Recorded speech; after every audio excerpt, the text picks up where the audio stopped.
Olá pessoal, aqui quem fala é o Sérgio Santos. Estamos aqui mais uma vez para o nosso quadro Evangelho, Consciência e Espiritualidade. O objetivo do nosso quadro é conectar os ensinamentos amados do Mestre Jesus com pesquisas e estudos científicos do nosso mundo moderno. Para nós darmos início e abertura, vamos fazer a nossa prece. Deus, Pai de amor, gratidão por estarmos aqui, com a possibilidade de crescermos e aprendermos fazendo bem, servindo e nos servindo de Tua luz. Pedimos que abençoe todos aqueles que mais precisam, em especial os nossos anjos e mentores de luz, para que possamos juntos vibrar, elevar a nós mesmos e esse nosso mundo. Que assim seja. Muito bem, para nós darmos início então, vamos ler o Evangelho de Jesus Cristo segundo Lucas, comentado por Emmanuel e psicografado por Chico Xavier. E o nosso tópico de hoje é o seguinte: Lucas, capítulo 17, versículo 20. Interrogado pelos fariseus sobre quando vem o reino de Deus, em resposta disse-lhes: o reino de Deus não vem de modo visível. Autoentrevista. Vez por outra, convém tomar o caderno de notas e rumar para dentro de nós mesmos, efetuando uma autoentrevista, a fim de sabermos em que posição se nos situa a personalidade na soma integral de nossas tendências mais íntimas. Quem somos verdadeiramente para lá da genética humana e das documentações cartorárias do mundo, na condição real de filhos de Deus, em provisório serviço no campo da evolução terrestre? Para que objetivos nos dirigimos? Que fazemos do tempo? Se nos achamos hoje com menos débito e mais crédito do que ontem perante as leis eternas? Se já reconhecemos dificuldades e provações por reais benefícios? Se procuramos renovar-nos constantemente em espírito para fazer o melhor ao nosso alcance? O que estamos produzindo a favor do próximo, seja no trabalho remunerado ou na atividade gratuita das boas obras? Se já sabemos esquecer as ofensas alheias, tanto quanto desejamos que as nossas sejam esquecidas?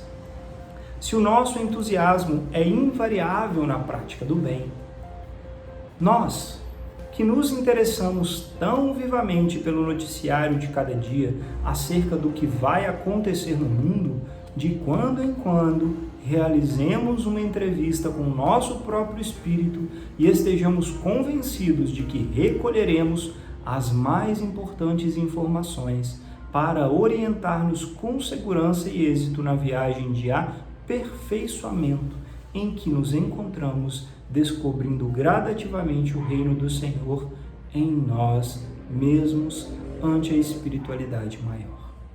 Que assim seja. E aí? E você e eu estamos fazendo uma autoavaliação, uma autoanálise para sabermos de fato se estamos fazendo a nossa parte para arrumar ao rumo reino de Deus, né?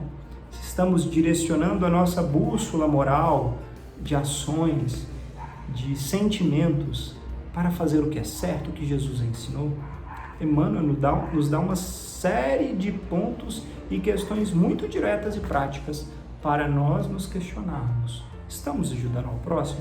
Estamos reconhecendo que as dificuldades são bênçãos? E aí estamos aprendendo a lidar com elas com mais amor e paciência? Estamos fazendo as nossas ações com leveza? Estamos estudando e fazendo a nossa parte? E aí, cada um de nós, qual é a resposta? Muito interessante, porque a resposta ela não vem perguntando sobre se a sociedade, se o mundo, se o outro, se os nossos companheiros e companheiras de família e de jornada estão fazendo ou deixando de fazer. Não. É autoavaliação, porque somente nós podemos fazer por nós mesmos. Cada um é responsável por sua obra. Então, que nós saibamos fazer esse exercício de cada dia ao deitar tentar refletir sobre onde acertamos, onde erramos, o que podemos fazer de melhor para que façamos a nossa parte. Porque sempre que fazemos o nosso, o céu nos ajuda da melhor maneira possível. E dentro deste contexto lindo, vamos continuar a reflexão com o nosso livro amado, Jesus no Lar, ditado por Neio Lúcio e psicografado por Chico Xavier. E o tópico de hoje é o tópico 49, a jornada redentora. Aberta a doce conversação da noite acerca da Boa Nova, a esposa de Zebedeu perguntou reverente, dirigindo-se a Jesus: Senhor, como se verificará a nossa jornada para o reino divino? O Cristo pareceu meditar alguns momentos e explanou: Num vale de longínquo país, alguns judeus cegos de nascença habituaram-se à treva e à miséria em que viviam e muitos anos permaneciam na furna em que jaziam mergulhados. Quando o iluminado irmão de raça por lá passou e falou-lhes da profunda beleza do Monte Sião, em Jerusalém, onde o povo escolhido adora o Supremo Pai. Ao lhe ouvirem a narrativa, todos os cegos experimentaram grande comoção e lastimaram a impossibilidade em que se mantinham. O vidente amigo, porém, esclareceu-lhes que a situação não era irremediável. Se tivessem coragem de aplicar a si mesmo determinadas disciplinas com abstinências de variados prazeres de natureza inferior a que se haviam acostumado nas trevas, poderiam recobrar o contato com a luz, avançando na direção da Cidade Santa. A maioria dos ouvintes recebeu as sugestões com manifesta ironia, assegurando que os progenitores e outros antepassados haviam igualmente sido cegos e que se lhes afigurava impossível a reabilitação dos órgãos visuais.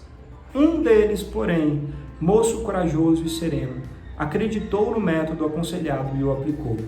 Entregou-se primeiramente à disciplina apontada e depois de 4 anos de meditações, trabalho intenso e observação pessoal da lei, com jejuns e preces, obteve a visão.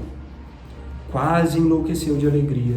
Em êxtase, contou aos companheiros a sublimidade da experiência, comentando a largueza do céu e a beleza das árvores próximas. Contudo, ninguém acreditou nele. Não obstante ser tomado por demente, o rapaz não desanimou. Agora enxergava o caminho e que só conseguiria avançar. Ausentou-se do vale fundo, mas sem qualquer noção de rumo vagueou dias e noites em estado aflitivo. Atacado por lobos e víboras em grande número, usava a maior cautela, reconhecendo a própria inexperiência, até que em certa manhã, abeirando-se de um esconderijo cavado na rocha para colher mel silvestre, foi aprisionado por um ladrão, que lhe exigiu a bolsa. Entretanto, como não possuísse dinheiro, deixou-se escravizar pelo malfeitor, que durante 5 anos sucessivos o reteve em trabalho incessante. O servo, porém, agiu com tamanha bondade, multiplicando os exemplos de abnegação, que o espírito do perseguidor se modificou, fazendo-se mais brando e reformando-se para o bem, restituindo-lhe a liberdade. Emancipado de novo e crente fiel, recomeçou a jornada, porque a ânsia de alcançar o templo divino povoava-lhe a mente. Pôs-se a caminho distribuindo fraternidade e alegria com todos os viajores que lhe cruzassem a estrada. Mas, atingindo o vilarejo onde a autoridade era exercida com demasiado rigor, foi encarcerado como se fosse o criminoso desconhecido. No entanto, sabendo que seria traído pelas próprias forças insuficientes caso buscasse reagir, deixou-se trancafiar até que o problema fosse resolvido, o que reclamou longo tempo. Nunca, entretanto, se revelou inativo no exercício do bem. Na própria cadeia que lhe feria a inocência, encontrou vastíssimas oportunidades para demonstrar boa vontade, amor e tolerância, sensibilizando as autoridades que o libertaram, enfim. O ideal de atingir o santuário sublime absorvia-lhe o pensamento e prosseguiu na marcha. Todavia, somente depois de 20 anos de lutas e provas, das quais sempre saía vitorioso, é que conseguiu chegar ao Monte Sião para adorar ao Supremo Senhor. O mestre interrompeu-se, vagueou o olhar pela sala silenciosa e rematou. Assim é a caminhada do homem para o reino celestial. Antes de tudo, é preciso reconhecer a sua condição de cego e aplicar a si mesmo os remédios indicados no mandamento divino. Alcançado o conhecimento, apesar da zombaria de quantos o rodeiam em posição de ignorância, é compelido a marchar por si mesmo e sozinho, quase sempre, no escuro vale terrestre para o monte da claridade divina, aproveitando todas as oportunidades de servir indistintamente, ainda mesmo aos próprios inimigos e perseguidores. Quando o seguidor do bem compreende o dever de mobilizar todos os recursos da jornada em silêncio, sem perda de tempo, com reclamações e censuras que somente denunciam inferioridade, então estará em condições de alcançar o reino, dentro do menor prazo, porque viverá plasmando as próprias asas para o voo divino, usando para isso a disciplina de si mesmo e o trabalho incessante pela paz e alegria de todos.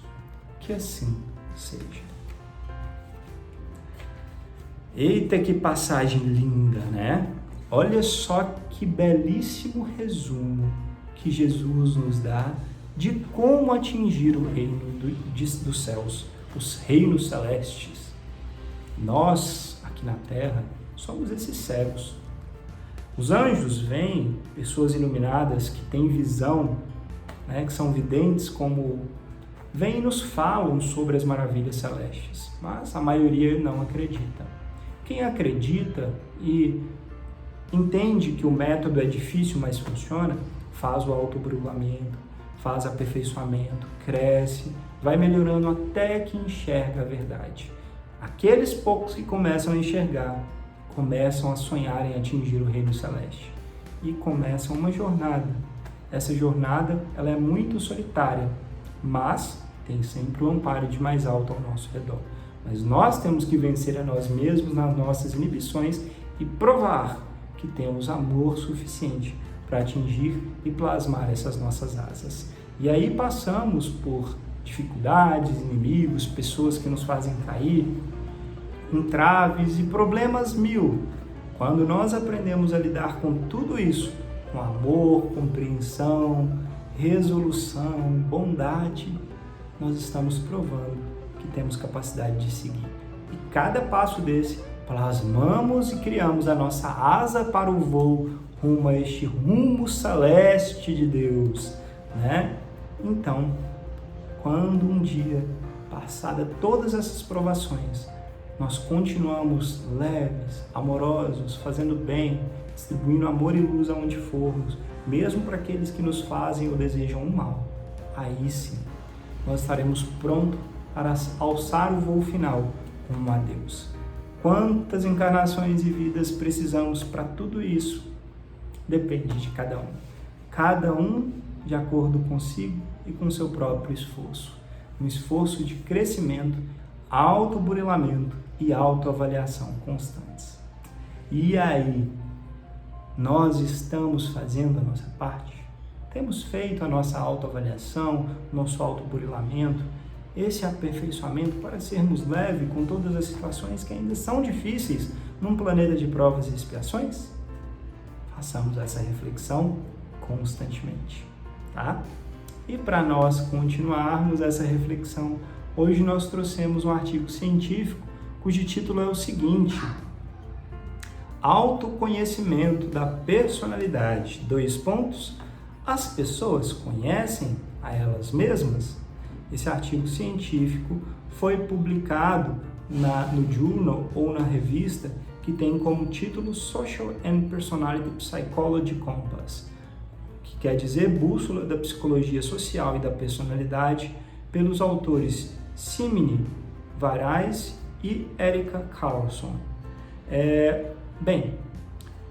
Esse artigo ele vem nos trazer uma reflexão sobre como nós podemos desenvolver o nosso autoconhecimento e que parâmetros estão relacionados com isso. E esse autoconhecimento é uma construção que exige autoavaliação e esforço para a melhoria daquelas características positivas.